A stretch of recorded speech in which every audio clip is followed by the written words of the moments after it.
Hello everyone, welcome to our YouTube channel conceptual study strong your base to strong your future. This is Diwakar Maurya. आइए शुरू करते हैं। आज है अपना 8th लेक्चर स्टैटिस्टिक्स में, जिसमें हम करने वाले हैं मीडियन के बारे में और मोड के बारे में।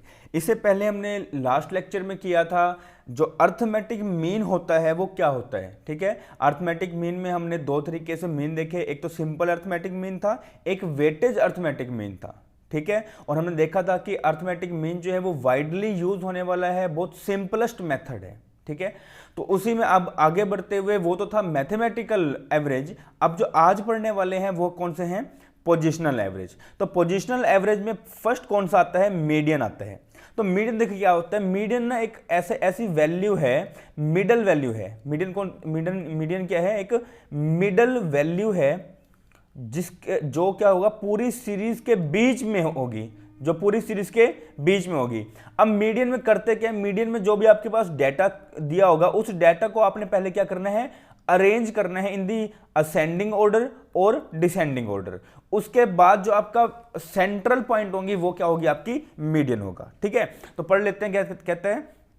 Median is another important major of central tendency. It is positional average. और ये पोजिशनल एवरेज मैंने आपको कल भी बताया, बहुत ज्यादा इंपॉर्टेंट है। ये बार बार पूछा जाता है कि पोजिशनल एवरेजेस कौन कौन सी हैं। ठीक है, तो मीडियन और मोड दोनों की दोनों कौन सी है? पोजिशनल एवरेज है।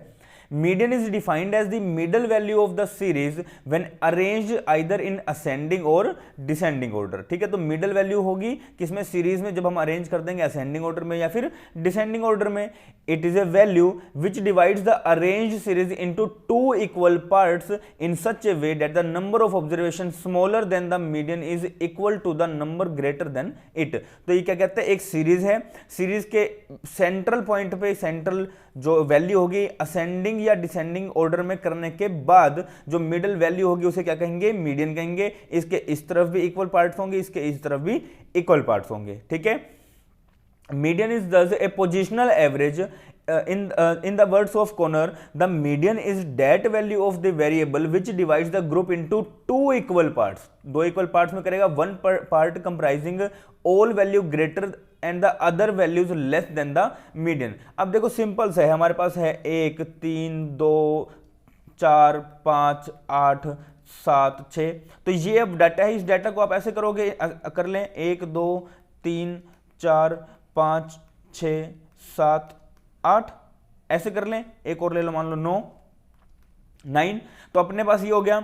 अब अपने पास देखो 4 तो इधर से आप छोड़ दो और 4 इधर से छोड़ दो, तो मीडियन क्या हुआ? 5 हुआ। अब मीडियन से इस तरफ क्या है? लेस है, लेस देन कुछ अपने पास आइटम्स है, 5 से लेस देन है, और इस तरफ वाली कौन सी हुई? ग्रेटर देन हुई। तो यही कह रहे हैं वो, क्या कहता था? Median is that value of the variable which divides the group into two equal parts. बिल्कुल इक्वल पार्ट्स में 4 आइटम्स इसने इस तरफ छोड़ी, 4 आइटम्स इसने इस तरफ छोड़ी। फिर कहते हैं one part comprising all value greater than greater and the other value less than the median. तो यहां पे क्या है? लेस देन है, और इस तरफ क्या है? ग्रेटर देन है। किससे? मीडियन से।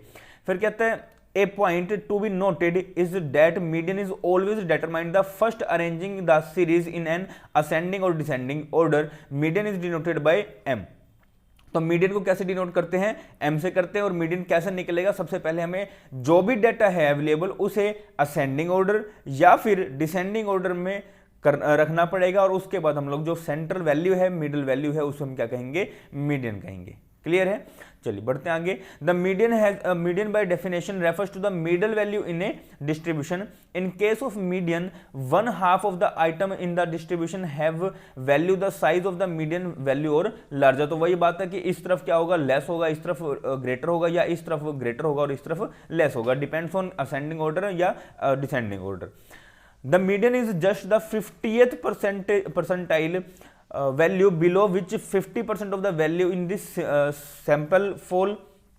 It splits the observation into half, as distinct from the arithmetic mean which is calculated from the value of every item in this series. The median is what it is called a positional average. तो इसलिए हम क्या कहते हैं? इसे positional average कहते हैं। The term position refers to the place of a value in a series. The value of the median in a series is such that an equal number of items lies on either side of it. तो कुल मिला के बात इतनी सी है कि हमारे पास जो भी सीरीज होगा, जो भी डाटा होगा, पहली बात तो उसे हमने असेंडिंग या डिसेंडिंग ऑर्डर में करना है।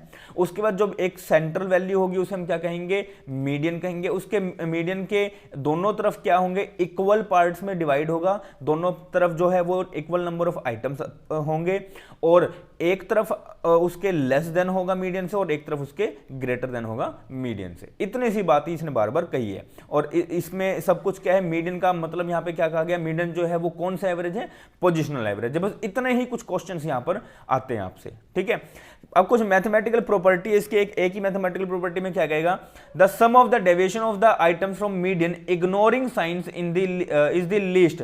हम जब साइंस को इग्नोर कर देंगे तो वो क्या होगा, मीडियन से लीस्ट आएगा।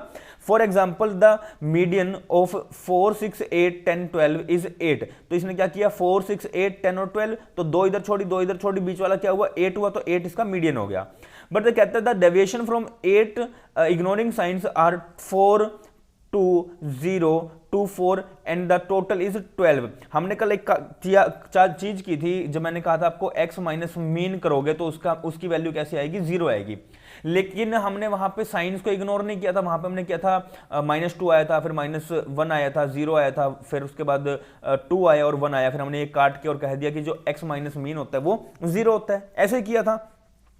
लेकिन अब जब यहां पे करोगे तो यहां पे वो कहता है मीडियन में हमें क्या करना होता है, इग्नोर करना होता है साइंस को। और साइंस को जब आप इग्नोर करोगे तो मान लो ये हटा दिया, तो 2 और 2 4 और 1 और 1 2, तो 4 और 2 6, तो आपका मीन x माइनस मीन क्या आ जाएगा, 6 आएगा। वैसे ही x माइनस अगर मीडियन अपन करेंगे तो क्या आ जाएगा अपने पास, 12 आएगा।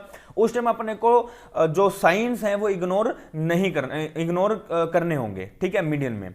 फिर कहता है this total is smaller than the one obtained if deviations are taken from any other value.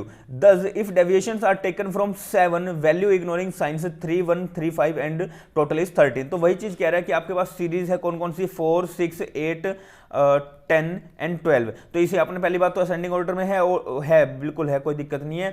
बस यहाँ पे ये करना है कि अगर आप x माइनस में मीडियन करोगे तो क्या होगा, आपके पास अलग अलग तरीके से आएगी। वहां पे हमने एक्चुअल मीन के थ्रू भी देखा था और एज्यूम्ड मीन के भी थ्रू देखा था। तो ठीक है, तो यहाँ पे ये कहता है कि अब यहाँ पे आपको करना क्या होगा, यहाँ पे जो ये वाले साइंस अपन लिए थे, इन साइंस को आपने इग्नोर करना होगा, और इग्नोर करके ये अपने पास आइटम्स आई थी x माइनस मीन करके, या फिर x माइनस जो अब मीडियन करेंगे, मीन में तो इग्नोर नहीं करना है, यहाँ पे क्या करना है, इग्नोर करना है अपने को, ठीक है। तो ये करके अपने पास जो भी आएगा वो टोटल आ जाएगा। तो ये इसकी कुछ मैथमेटिकल प्रॉपर्टी है। फिर बात करते आगे, कुछ मेरिट्स हैं इसके। It is specially useful in the case of open ended class. हमने कल भी देखा ओपन एंडेड क्लास में मीन यूज नहीं होता है, लेकिन मीडियन और मोड की बात करें तो वो यूज होते हैं। Since only the position and note the value of items must be known, the median is also recommended if the distribution has unequal class है, तो वहां पे भी इसे रिकमेंड किया जाता है, since it is easier to compute that the mean, ठीक है। तो यहां पे क्या है, जो मीन है वो बल्कि इतना ज्यादा मुश्किल हो जाता है जब हम लोग अनइक्वल क्लास है या फिर ओपन एंडेड क्लास है, वहां पर मुश्किल हो जाता है। लेकिन अगर हम बात करें मीडियन की या मोड की, तो वो ओपन एंडेड क्लास में या फिर अनइक्वल क्लास में उसका यूजफुल हो जाता है। फिर से सेकंड बात करें तो क्या कहते हैं, extreme value do not affect the median as strongly as they do the mean. तो क्या होता है, एक्सट्रीम वैल्यू मीन को तो इंपैक्ट करती है, मीन को तो अफेक्ट करती है, लेकिन मीडियन को इफेक्ट नहीं करती। फॉर एग्जांपल द मीडियन 10, 20, 30, 40 और 150। अब यहां पे अब लोग देखो तो 150 की वजह से जो है वो मीन जो है वो बहुत ज्यादा आ जाएगा, एकदम से जो है वो छलांग मारेगा। लेकिन अगर हम बात करें कि मीडियन की, तो मीडियन में अपन इसका कुछ लेना देना है, प्लस करना है, कुछ नहीं करना, सिर्फ 2 आइटम्स इधर से छोड़नी है, 2 आइटम्स इधर से छोड़नी है, और बीच वाला पोर्शन क्या हुआ, मीडियन हुआ, है ना। तो मीडियन क्या हो जाएगा, 30 हो जाएगा। लेकिन अगर मीन की बात करें तो मीन क्या है, 50 चला जाएगा। क्यों, क्योंकि इसी की वजह से ये जो एक्सट्रीम वैल्यू है 150, इसकी वजह से जो है वो अफेक्ट हुआ है अपना mean. Hence very often when extreme value are present in a set of observation the median is more satisfactory increase the central value than the mean. तो मीडियन जो होता है वो वहां पर बेस्ट हो जाता है जहां पे एक्सट्रीम वैल्यू आती है, तो ठीक है। फिर कहता है in markedly skewed distribution such as income distribution और price distribution where as the arithmetic mean would be distorted by extreme value. तो कहता है जब आपके पास अनइक्वल डिस्ट्रीब्यूशन है, स्क्यूड का मतलब होता है अनइक्वल, या आप आगे पढ़ेंगे ऐसे स्क्यूड डिस्ट्रीब्यूशन, वैसे मैंने तुमको बताया था अपने रिसर्च में, ठीक है। तो स्क्यूड डिस्ट्रीब्यूशन हमने 3 तरह की करी थी, एक तो नॉर्मल डिस्ट्रीब्यूशन और एक हमने करी थी पॉजिटिव और नेगेटिव डिस्ट्रीब्यूशन, ठीक है। तो वो भी बताया था, फिर भी आगे भी आप करने वाले। तो वो कहते हैं कि अगर जब मीन यूज करते हो स्क्यू डिस्ट्रीब्यूशन में या अनइक्वल डिस्ट्रीब्यूशन में, तो वो जो है वो आपके डिसऑर्डर कर देता है, खराब कर देता है एक्सट्रीम वैल्यू आपके मीन को। बट अगर बात करें मीडियन की, इज स्पेशली यूजफुल, मीडियन क्या है वहां पर यूजफुल हो जाता है। Consequently the median income from for some purpose be regarded as a more representative figure for half the income. One can say as many receive the median income and as many do not, ठीक है। It is most important average या appropriate average in dealing with qualitative data. अगर qualitative data की बात आती है तो आप median यूज करेंगे, लेकिन अगर आप quantitative data की बात करें तो वहां पे क्या यूज करेंगे, mean करेंगे, ठीक है। तो क्योंकि mean में हम लोग उन सभी आइटम्स को प्लस करते हैं, जितने भी नंबर ऑफ आइटम्स है उससे डिवाइड करते हैं और मीन निकालते हैं। लेकिन जब क्वालिटेटिव डाटा की बात आती है तो हम लोग क्या करते हैं, मीडियन का यूज करते हैं। Where that is where ranks are given और there are other types of items, they are not counted और मेजर्ड बट आर स्कोर्ड। तो जो काउंटेड नहीं है, जो काउंट नहीं हो पा रही है, या फिर जो भी हम लोग उसे मेजर मतलब मेजर भी नहीं कर पा रहे हैं लेकिन स्कोर कर रही हैं वो, तो क्या होगा, हम वहां पर सबसे एप्रोप्रिएट जो मेथड होगा अपना कौन सा होगा, वो मीडियन होगा, ठीक है। The value of the median can be determined graphically, whereas the value of the mean cannot graphically ascertain. तो जो हमारे जो डाटा होगा मीडियन का, उसको हम लोग ग्राफ के फॉर्म में दिखा सकते हैं, ठीक है, लेकिन जो मीन होगा उसे हम कभी भी नहीं दिखा सकते हैं। फिर क्या है, perhaps the greatest advantage of median. अब मीडियन की ग्रेटेस्ट एडवांटेज क्या है, however the fact that the median actually does indicate what many people incorrectly believe the arithmetic mean indicates. तो बहुत सारे लोग ऐसे हैं कि जो अर्थमेटिक मीन को ही हमेशा सच सच मानते हैं, लेकिन अगर आपको याद है तो हमने अर्थमेटिक मीन की एक लिमिटेशन पढ़ी थी कि ये हमेशा बढ़िया निकले ऐसा जरूरी नहीं है ना। It's not always good for measure the central tendency, है ना। तो हमने ये चीज पढ़ी थी लिमिटेशन में। तो वही चीज यहां पर कह रहे हैं कि लोग ना इसे ही सब कुछ सही मानते हैं, लेकिन ऐसा नहीं है। मीडियन भी है, the median indicate the value of the middle item in the distribution. This is a clear cut meaning and makes the median a measure that can be easily explain. तो हम लोग क्या कहते हैं, मीडियन का use करके एक medial value जो आती है उसे हम लोग इजिली एक्सप्लेन कर सकते हैं, ठीक है जी। चलिए आगे चलते हैं। आप कुछ इसकी लिमिटेशंस भी है। लिमिटेशन क्या, for calculating the median it is necessary to arrange the data. या तो आप असेंडिंग ऑर्डर या फिर डिसेंडिंग ऑर्डर में आपको अरेंज करना होगा, तभी आप मीडियन का कैलकुलेट कर सकते हो, ठीक है। Other average do not need any arrangement. लेकिन अगर मीन की बात करें तो मीन में इस तरह की अरेंजमेंट करने की कोई भी जरूरत नहीं होती है। Since it is A positional average, it's value is not determined by each and every observation. तो इसकी जो इस पे हम लोग कहें आइटम्स का, जो हर एक आइटम का इंपैक्ट पड़ता है, ऐसा नहीं होता मीडियन पे। It is not capable of algebraic treatment. Mean जो होता है, हमने वहां बात करी थी, मीन जो होता है वो फर्दर अलजेब्रिक ट्रीटमेंट के लिए उसमें मतलब उसके पास होती है, पावर होती है कि फर्दर अलजेब्रिक ट्रीटमेंट कर सके, केपेबल होता है वो। लेकिन अगर मीडियन की बात करें तो वो कभी भी केपेबल नहीं होता फर्दर अलजेब्रिक ट्रीटमेंट करने के लिए, ठीक है। For example, median can not used for determining the combined median और of 2 or more groups as is possible in case of mean. लेकिन हम लोग अगर मीन की देखें तो मीन में कंबाइंड मीन निकाल सकते हैं, लेकिन कंबाइंड मीडियन कभी भी नहीं निकलता है। Similarly, the median wage of a skewed distribution times the number of workers will not give proper as compared to the arithmetic mean, ठीक है। फिर the value of median is affected more by sampling fluctuations than the value of the arithmetic mean। तो जो sampling fluctuations होती है, अभी sampling fluctuations like ये लगा लो, आपने कहा कि हम तो जी 500 सैंपल्स लेंगे, लेकिन आपने जब लेने गए तो आपने एक्चुअली कलेक्ट किए 400, लेकिन जो आपने एनालाइज किया उसमें सिर्फ और सिर्फ आपने 270 को ही एनालाइज किया। तो आपकी यहाँ सैंपलिंग फ्लक्चुएशंस हो रही हैं। तो मीडियन जो है वो अफेक्ट होता है सैंपलिंग फ्लक्चुएशन की वजह से, क्योंकि आप तो अपना डाटा अपना इतनी सीरीज लेके चल रहे हो, फिर आपने गए तो आपने इतना ही कनेक्ट किया, फिर आपने जो एक्चुअल एनालाइज किया वो इतना किया, तो आपके पास एक्चुअल डाटा तो यही है, इसका मीडियन निकालोगे। लेकिन अगर आप इसके बेस पे मीडियन निकालो इन पूरे के, तो आपके हिसाब से तो ये मीडियन निकलना चाहिए था, है ना। तो ये क्या है, ये कह रहा है कि सैंपलिंग फ्लक्चुएशन की वजह से जो आपका मीडियन है वो अफेक्ट करता है, लेकिन मीन कभी भी अफेक्ट नहीं करता है। मीन का जो मीन पे जो इफेक्ट होगा वो सैंपलिंग फ्लक्चुएशन का ना होगा, किसका होगा, जो बड़ी वैल्यू आ रही है बार बार जो बड़ी वैल्यू आ रही है, जैसे हमने यहां पर पढ़ा, ठीक है, ये एक सेकेंड, ये देखो ये रहा एक्सट्रीम वैल्यू। तो जो एक्सट्रीम वैल्यूज हैं उनका इंपैक्ट पड़ता है मीन पर, लेकिन किसका नहीं पड़ता, सैंपलिंग फ्लक्चुएशन का नहीं पड़ता, लेकिन मीडियन पे पड़ता है। फिर कहता है the median in some case can not be computed exactly as mean, बिल्कुल है, क्योंकि हम लोग जैसे मीन को कंप्यूट कर सकते हैं वैसे मीडियन को हर जगह पे कंप्यूट नहीं कर सकते। When the number of items included in a series is even the median is determined approximately, हम अप्रोक्सीमेटली कर सकते हैं, लेकिन फिर कहते हैं as mid point of the two middle terms. तो क्या कहते हैं कि अगर आपके पास कैसी है, इवन आइटम्स है, फिर तो आप इजीली कर सकते हो, ठीक है, लाइक ये लगा लो 1 2 3 4 5 6 7 8, ठीक है, और 9। अगर हम लिखते हैं कितनी, ओड लेते हैं, तो ओड में तो आप तो क्या करोगे, ओड में तो डायरेक्ट यहां से 4 हटाया और बीच वाली मिडिल वैल्यू आ गई। लेकिन अगर बात आती है इवन की, अगर मान लो अब 9 नहीं है सिर्फ 8 है, तो आप क्या करोगे, 4 + 5 डिवाइडेड बाय 2 कर दोगे, तो आपके पास मिडिल वैल्यू आ जाएगी, क्या आ जाएगी, 4.5 आ जाएगी, ठीक है। तो यही चीज वो कह रहे हैं कि आपके पास थोड़ा सा मुश्किल हो जाता है कई बार इस चीज को कैलकुलेट करने के लिए, क्योंकि यहां पे अपने पास अप्रोक्सीमेटली में निकलती है कई बार चीजें। It is erratic if the number of item is small, ठीक है, तो अगर इरेक्टिक हो जाएगी अगर वो नंबर ऑफ आइटम्स कैसी हैं, स्मॉल है तो। फिर कहता है यूजफुलनेस, अब ये इसकी जो मीडियन की जो यूजफुलनेस है वो मतलब यूज कहां पे होता है वो देख लेते हैं। The median is useful for distribution containing open ended intervals, हमने कल भी पढ़ा, आज भी पढ़ा और एक बार फिर से पढ़ रहे हैं कि जो मीडियन है वो ओपन एंडेड क्लास में यूज होता है। These intervals do not enter its computation also since the median is affected by the number rather than the size of items. जो आपका मीडियन है वो अफेक्ट कैसे करता है, अफेक्ट बाय द नंबर से अफेक्ट करता है, लेकिन साइज ऑफ आइटम्स अफेक्ट नहीं करेगा। It is frequently used instead of mean as a measure of central tendency in case where such values are likely to distort the mean. तो क्या कह रहे हैं, जो आपका मीन है मतलब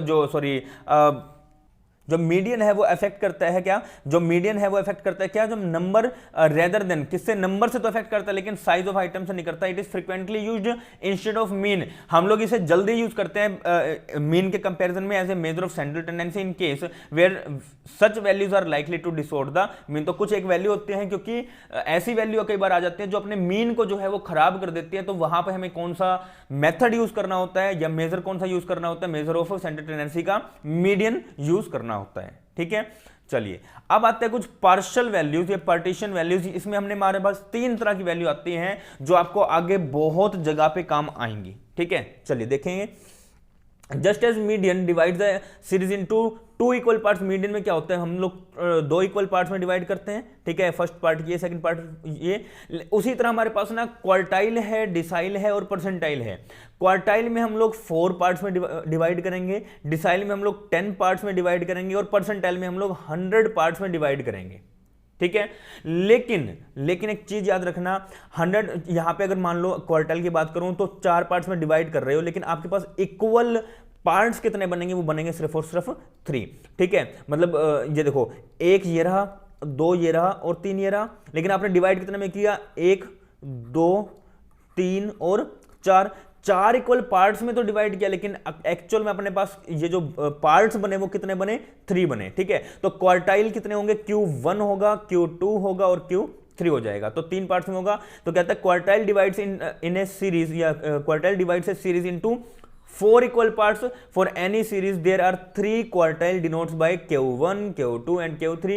Q1 is known as the first or lower quartile covering 25% item, बिल्कुल है। ये क्या होगा, एक तो पहली बात तो लोअर होगा क्वार्टाइल, लोअर क्वार्टाइल होगा, या फिर इसे हम लोग फर्स्ट क्वार्टाइल कह सकते हैं, और ये 25% ऑफ आइटम्स को यहां पर कवर करेगा। एक सेकंड रुकिए, ये वाला अगर 25% कवर हो रहा है तो ये दोनों कितने होंगे, 75% होंगे। सिंपल सी चीज ऐसा ही है। सेकंड क्वार्टाइल क्या है, ये मीडियन होगा ऑफ सीरीज का। सेकंड क्वार्टाइल को हम लोग मीडियन कहेंगे क्योंकि मिडल में है, इस तरफ भी इक्वल डिवाइड है और इस तरफ भी इक्वल नंबर ऑफ आइटम्स आएंगे। और Q3 क्या होगा, थर्ड और अपर होगा जो कवर करेगा 75%, है ना। तो ये चीज कह रहे हैं। फिर वैसे हम लोग डिसाइल की बात करें तो डिसाइल में भी आप ऐसे ही करोगे, 10 पार्ट्स में डिवाइड करोगे, ठीक है। तो 1 2 3 4 5 6 7 8 9 और 10, लेकिन एक्चुअल में कितने है, 1 2 3 4 5 6 7 8 और 9 पार्ट्स आए अपने पास, ठीक है। डिवाइड तो हमने 10 में किया, 10 इक्वल पार्ट्स में डिवाइड किया, लेकिन एक्चुअल में डिसाइल कितने होंगे, 9 होंगे, D1 से लेकर D9 तक। फर्स्ट वही चीज है, जो फर्स्ट आपका डिसाइल होगा, फर्स्ट पार्ट होगा वो फर्स्ट डिसाइल होगा, और सेकंड पार्ट सेकंड डिसाइल, उसी तरह से आगे चलते जाएंगे। तो लास्ट वाला कौन सा होगा, अपर डिसाइल या फिर 9th डिसाइल होगा। उसी तरह से परसेंटेज की बात करें तो परसेंटेज में हम लोग 100 पार्ट्स में डिवाइड करेंगे, लेकिन परसेंटाइल कितनी बनेंगे अपने पास, 99 परसेंटाइल बनेंगे। तो P1 से लेकर P99 तक बनेंगे, ठीक है। अब इसे निकालने के कुछ फॉर्मूलाज है हमारे पास। देखो इंडिविजुअल सीरीज या डिस्क्रीट सीरीज की बात करें, देखो इंडिविजुअल सीरीज में कोई भी फ्रीक्वेंसी नहीं होती, लेकिन डिस्क्रीट सीरीज में फ्रीक्वेंसी होती है, हमने देखा था, ऐसा ही होता है। अब अगर आपको Q1 निकालना है कि अपने पास जो क्वार्टाइल 1 है वो कैसा क्या है, तो कैसे करोगे, नंबर ऑफ आइटम्स जितने पास n है प्लस में 1 और डिवाइडेड बाय 4। 4 क्यों किया हमने, क्योंकि हमारे पास क्या निकालना है, हमने क्वार्टाइल निकालना है, और क्वार्टाइल में हम लोग क्या करते हैं, जो पार्ट्स हैं वो कितने होते हैं, 4 होते हैं। क्वार्टर चार पार्ट में बनता है, ठीक है। तो उसीलिए हमने किया है n प्लस में 4 डिवाइडेड बाय n प्लस में 1 डिवाइडेड बाय फोर्थ आइटम है ये, ठीक है। फोर्थ आइटम जो आएगी उसकी फोर्थ आइटम, ठीक है। तो n कितना होगा, n मान लो अपने पास है 10, ठीक है। टोटल अपने पास आया 10 डिवाइडेड बाय 4 करोगे, फोर्थ आइटम जो भी इसका पॉइंट में आंसर आ गया वो उस जगह पे आप जाके सीरीज में उसे कर लोगे। तो इतना अपने को प्रैक्टिकल करने की नीड है नहीं, अगर प्रैक्टिकल की जरूरत होगी तो मैं आपको आगे करवा दूंगा, ठीक है। अभी सिर्फ आपको फॉर्मुलाज मेनली याद करने हैं।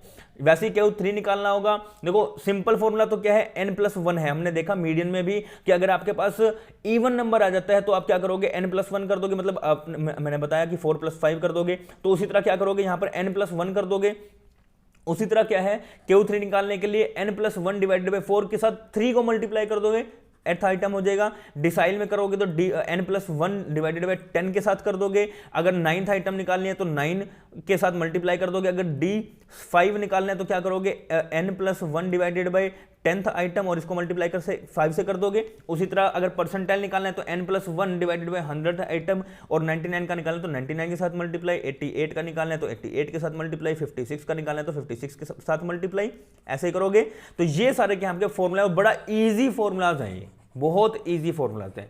लेकिन ये तो बात करी हमने किसकी किसकी, सिर्फ और सिर्फ इंडिविजुअल सीरीज की या फिर डिस्क्रीट सीरीज की। अगर बात करें कॉन्टिन्यूस सीरीज की तो वहां पे कुछ अलग आ जाता है। वहां पे क्या है, n/4th आइटम, अगर क्वार्टाइल निकालने के तो क्या होगा, n/4th आइटम। वैसे ही थर्ड क्वार्टाइल निकालने के 3n/4, डिसाइल के लिए n/10, और अगर D5 निकालना है, D मान लो 7 निकालना है तो क्या हो जाएगा, अपने पास 7n/10th आइटम, ऐसा हो जाएगा। उसी तरह परसेंटाइल का निकाल सकते हो, ठीक है। अब अगर फॉर्मूला का यूज करना है तो फॉर्मूला कैसे होगा, L1 बोले तो जो लोअर वैल्यू है, ये आपके पास लोअर क्वार्टाइल है वो, फिर उसके बाद n/4 माइनस में CF जो डिफरेंस है वो, divided by F frequency into में जो डिफरेंस आएगा वो। तो आपको ज्यादा मत्था मारने की जरूरत नहीं कि ये क्या होता है क्या नहीं होता, सिर्फ और सिर्फ एक फॉर्मूला याद कर लो। इसके मैं आपको क्वेश्चंस जरूर करवा दूंगा, इसके एंड में आपको क्वेश्चंस जरूर करवा दूंगा मैं, इसके कंटिन्यूस सीरीज के या फिर इसके इंडिविजुअल सीरीज वाले जो ये पर्सन वाले हैं, ठीक है। तो इसको एक बार फॉर्मूलाज याद कर लो, इसके प्रैक्टिकल मैं आपको करवा दूंगा, ठीक है। तो सिंपल फॉर्मूला है n प्लस में 1 डिवाइडेड बाय, अगर क्वार्टाइल है तो 4 आ जाएगा, अगर परसेंटाइल है तो 10 आ जाएगा, सॉरी 100 आ जाएगा, और डिसाइल है तो 10 आ जाएगा। और अगर कॉन्टिन्यूस सीरीज की बात करें तो n में क्वार्टाइल है तो 4, डिसाइल है तो 10 और परसेंटाइल है तो 100 आ जाएगा। और उसका फॉर्मूला अगर बात करें कॉन्टिन्यूस सीरीज का तो वही आएगा L1 बोले तो जो भी लोअर पोर्शन होगा वो, इनटू में सॉरी प्लस में n/ क्वार्टाइल है तो 4, डिसाइल है तो 10 और परसेंटाइल है तो 100, और माइनस में CF divided by frequency into में इंटरवल, ठीक है। तो सिंपल सा फॉर्मूला है, ठीक है जी। चलिए आज के लिए सिर्फ इतना ही, ठीक है। मिलते हैं नेक्स्ट लेक्चर में। आज क्या कुछ किया एक बार देख लेते हैं जल्दी से। मीडियन हमने देखा, मीडियन क्या होता है, मीडियन एक सेंट्रल वैल्यू है एक सीरीज की, ठीक है, जिसके इक्वल पार्ट्स होंगे दोनों तरफ, ठीक है। एक तरफ लेस होगा और एक तरफ ग्रेटर देन होगा, या एक तरफ ग्रेटर देन एक तरफ लेस होगा, ऐसा होगा। लेकिन ये किसके बेस पे होगा, ये होगा असेंडिंग या डिसेंडिंग ऑर्डर के बेस पे। तो जो भी आप डाटा आपके पास अवेलेबल होगा उस डाटा को आप लोग पहले या तो असेंडिंग ऑर्डर में करोगे कन्वर्ट, या फिर डिसेंडिंग ऑर्डर में करोगे, उसके बाद आप सेंट्रल वैल्यू निकालोगे, ठीक है जी। मीडियन को हम लोग डिनोट कैसे करते हैं, m से डिनोट करते हैं, ठीक है। उसमें मैथमेटिकल प्रॉपर्टी देख ली हमने, यहाँ पे इग्नोर करते हैं हम लोग साइंस को, इग्नोर करने के बाद हमारा सीधी सी बात, अगर इग्नोर कर दिया है हमने तो -2 और +2 कभी भी नहीं कटेगा, वो दोनों ऐड हो जाएंगे, 2 और 2 4 हो जाएंगे, तो उस हिसाब से हम लोग करेंगे, ठीक है। फिर मेरिट्स हमने कुछ इसकी देखी, ओपन एंडेड क्लास में होता है, हमने कल भी पढ़ा और बहुत इंपॉर्टेंट बन जाता है, मैं इसलिए आपको कह रहा हूं बार बार, ये बहुत ज्यादा इंपॉर्टेंट है ओपन एंडेड क्लास, ठीक है। फिर हमने यहाँ पे एक और चीज देखी कि ग्राफिकल फॉर्म में हम लोग इसे मीडियन को रिप्रेजेंट कर सकते हैं, लेकिन मीन को कभी भी नहीं कर सकते। उसके साथ साथ हमने कुछ डीमेरिट्स या लिमिटेशंस भी देखी कि हमें यहाँ पर हर बार अरेंज करना पड़ेगा अपने डेटा को, लेकिन जो मीडियन होता है वो फर्दर अलजेब्रिक ट्रीटमेंट के लिए कभी भी सही नहीं होता as comparison to mean. Mean के थ्रू हम लोग फर्दर अलजेब्रिक ट्रीटमेंट कर सकते हैं। मीडियन जो है वो अफेक्ट ज्यादा होता है सैंपलिक फ्लक्चुएशन की वजह से, लेकिन अर्थमेटिक मीन नहीं होता। अर्थमेटिक मीन किसकी वजह से होता है? जब कोई बड़ी वैल्यू एकदम से आ जाती है, एक्सट्रीम वैल्यू आ जाती है तो। ठीक है, यूजफुल कहां पे होगा मीडियन अपने पास? जहां पे ओपन एंडेड इंटरवल या ओपन एंडेड क्लास होगी वहां पर ये यूज होगा। ठीक है जी, चलिए फिर हमने उसके बाद पर्सन देखा, पर्सन वैल्यू क्वार्टाइल, डिसाइल और परसेंटाइल। क्वार्टाइल में 4 पार्ट्स में, डिसाइल में 10 में और परसेंटाइल में 100 में होगा। ठीक है, चलिए इतना करिए, मिलते हैं नेक्स्ट लेक्चर में। अगर अभी तक चैनल को सब्सक्राइब नहीं किया है तो चैनल को सब्सक्राइब कर लीजिएगा। टेलीग्राम पर ग्रुप है, उसे भी आप जाके ज्वाइन कर सकते हैं, कॉन्सेप्चुअल स्टडी के नेम से ही है। इस तरह का लोगो आपको वहां पर देखने को मिल जाएगा, उसे ही आपने ज्वाइन करना है। ठीक है, चलिए मिलते हैं नेक्स्ट लेक्चर में, तब तक के लिए थैंक यू वेरी मच।